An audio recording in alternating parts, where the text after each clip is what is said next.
We might move on from art to smart. Why not? Right. So now we've got the Brains Trust. I'd like to introduce from the Garvan, Associate Professor Antony Cooper. He's gone off to clean my car. And Dr. Paul Clouston.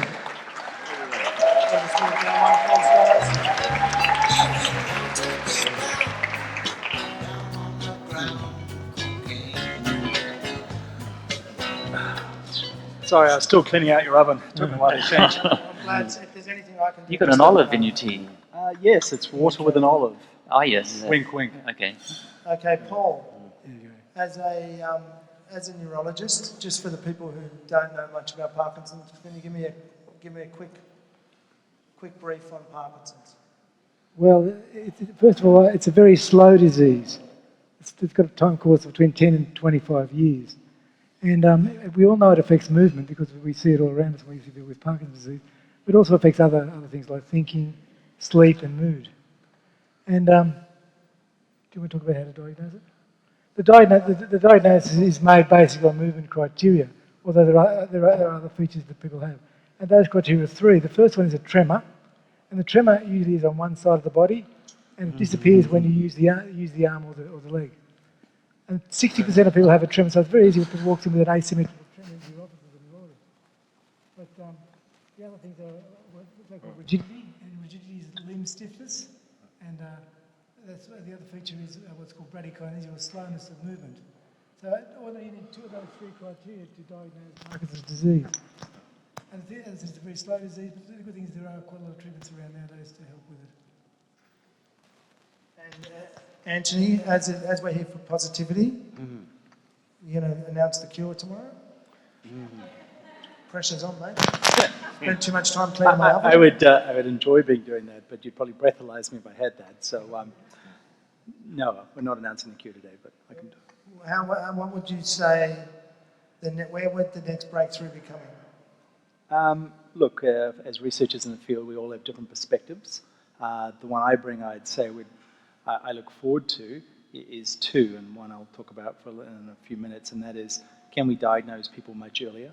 Because basically, diagnosing them by the time they present their symptoms, their tremors, they're well into the disease course, and if we could diagnose them much earlier when the disease starts, but before you notice that something's wrong with you and see a neurologist, if we could detect you much earlier, which could be the disease might start 10 or 15 years earlier from when you actually see a neurologist and get diagnosed. I blame everything that went wrong in my life before, like from about 5 on Parkinson's. Well, that tells you had a very slow progression then from 5. That's why I didn't play first grade for Souths. Yeah. That would explain it. I was too slow. And I suppose the other thing is that could we diagnose early, much earlier before in the pre-symptomatic stage? And secondly, could we stop that progressing? Because we're all talking about how this, although it's slow, it's the inevitability, it's still there. And could we stop that progression, which, if we could, is in essence a type of cure, either delaying the onset of symptoms or stopping you with the symptoms you have already, but preventing them from getting worse. As to an actual cure, that might be further, but you can never know when someone will make a real breakthrough discovery.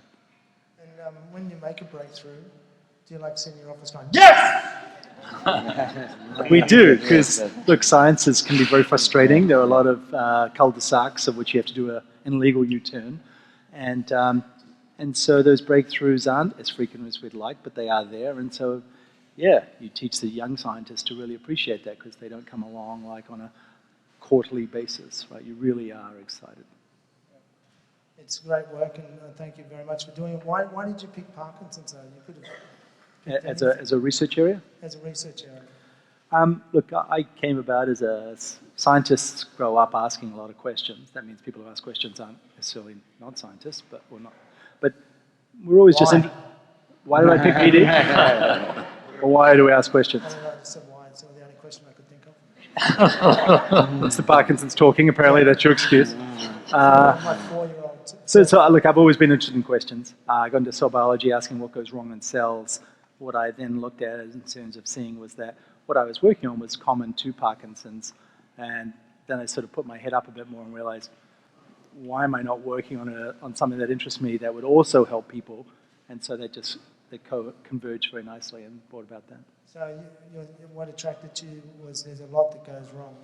Sorry? There's a lot that goes wrong, so you picked it because it's hard.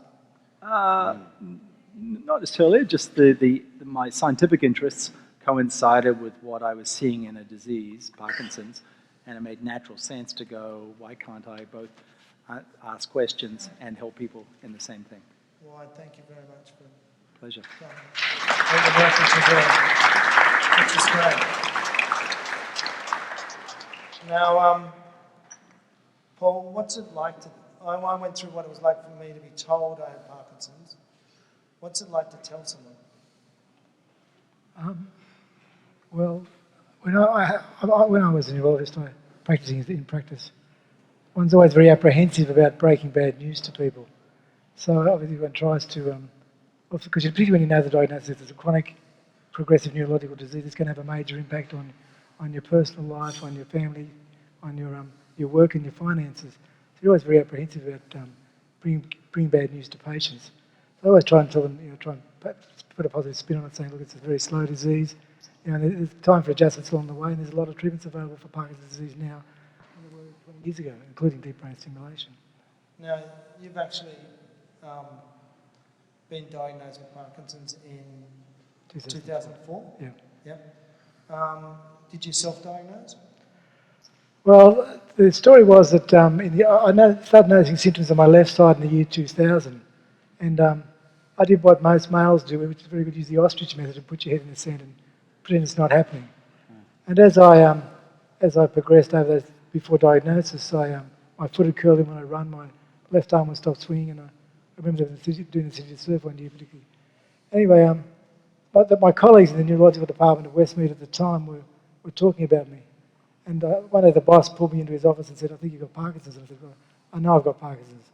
I was just not brave enough to tell myself that. And I went home and told my family that night, and very interesting, it shows you how slow the symptoms are. My family hadn't really gotten onto the diagnosis either. But then my 7-year-old son the next day went to a show and tell at primary school and told everybody. So I went around the neighbourhood very quickly. Is he here tonight? Yes, yeah, he's a big boy now. He's now 19. Good stuff.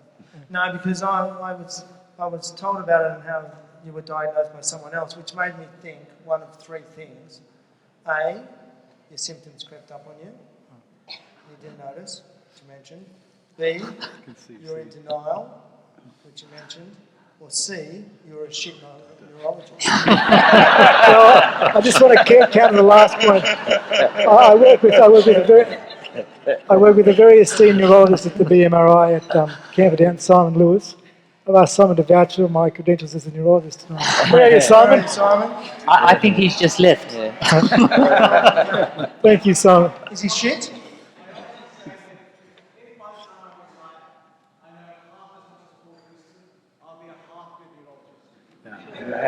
Thank you very much. Gary, D, all of the above. All of the above. Yeah, that's D, all of the above. Thank you. There's another side of this, and that is the side of fear. Once the diagnosis was out in the open, I was much more fearful. I was fearful for myself because I was worried I had something worse than Parkinson's disease. That's this example of being a neurologist knowing too much. Of course, I was fearful for my family, my ability to look after them as well, of course, but fear was the other thing that I think most people fear when they get a diagnosis, whether they're a doctor or not. But your family's here tonight and your girlfriend's here?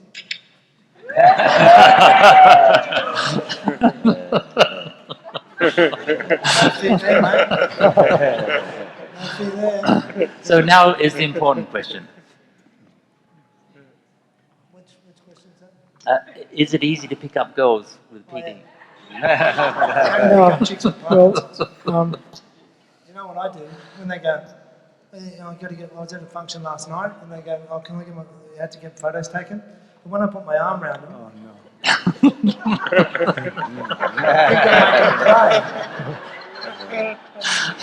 cry. No, I did a bit of internet dating, and I decided after a while that I should use the Parkinson's disease as a filter. So if people were willing to accept with Parkinson's disease, they must have some depth to them. I was absolutely right. The other story about this is my current lady friend, dear Catherine, who's with me tonight. Where's Catherine? Hi, Catherine. Just talk like you're not here. I was waiting outside a restaurant in Leichhardt for her to appear, and then this very attractive blonde lady starts walking towards me. As you know, with Parkinson's disease, you get more movement when you're Excited. She said she wasn't going to go out You with didn't the know second this, time. did you? She said she wouldn't go out with the second time because I was too nervous, too many twitches. Well, it's all going well, isn't it? Yeah. Which is great. Now, I'm going to do a bit of a test to see how good a neurologist you are. We're going to get someone from the audience. Is there anybody who... the most common question I got asked was, how did you know you had Parkinson's? And I went through all the symptoms, and my first thing was my shoulder. But is there anyone here with a sore shoulder or anything? I should do that. Because I need a volunteer to come and do the test. Down there? Come down, sir.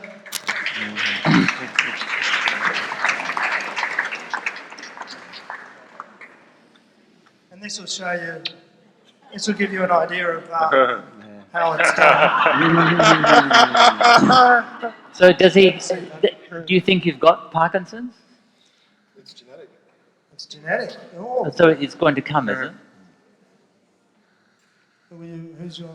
Yeah, well, don't take the piss if they come shaped. You probably need another neurologist then. Probably.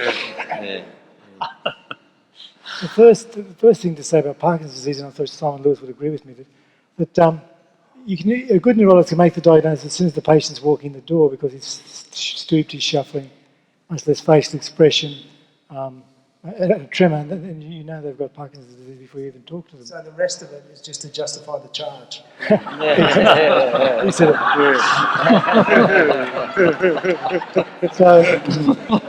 So I observe the patient as he or she is walking into my room and sitting down, and then we look for various features, but we look at see whether his face is moving normally, good facial expression,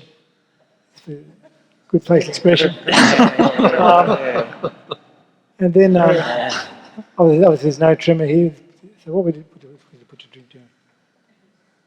Next thing is we look for what's called rigidity. So we move his arms up, we move the joints through full flexion to full extension, looking for any change in tone, which is usually on one side. So, what's your name? Justin's tone is totally normal. And then we do that in the legs as well. And then we look for what's called bradykinesia, which is slowness of movement. So Justin, just with your right hand, just do that for me. Fast as you can. Make a fist. Like that. Faster. I think that's normal. The other, we do both sides. Put your hand down. Stop. Do the left side now. And you just another one. So looking at just this one, finger, and yes. So looking at speed of movement, the other side. And we're looking at whether the movement deteriorates, because sometimes what happens in Parkinson's is the movement starts so big and it gets smaller and smaller. And so often that correlates with the handwriting getting smaller and smaller, or the movements getting smaller and smaller. And we've got to do similar sort of examination of the lower limbs, and then we get him to walk. Maybe you just walk over beyond, maybe just normally. So. I think we're looking at. But come back, would you? We're looking at their arm. Does the arm swing symmetrically? Is he dragging his legs? Is he on one side? Is his posture normal? He's got a nice straight posture, and so on. So really, it's just being able. No playing out. Thanks, Justin.